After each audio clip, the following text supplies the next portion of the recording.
Public educators and administrators, are you contemplating retirement in 2019?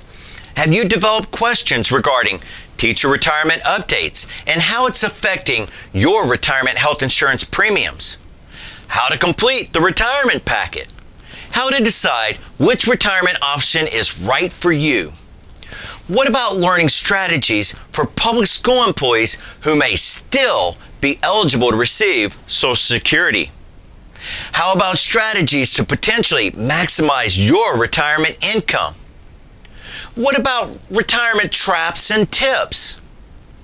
If you're thinking of any of these, we would love to invite you to our Teacher Retirement Strategies Workshop. Since 2003, this complimentary seminar has been open to all Texas public school employees.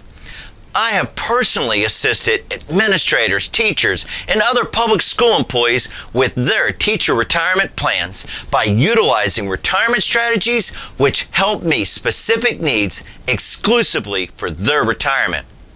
Many of you may know our firm and have heard of me, so I invite you to come find out about options and money-saving tips that may be available for you. Please visit our website for dates, times, and workshop locations. You can't make one of the workshops? Please feel free to contact us for a one-on-one consultation to personalize a retirement strategy for you and your family.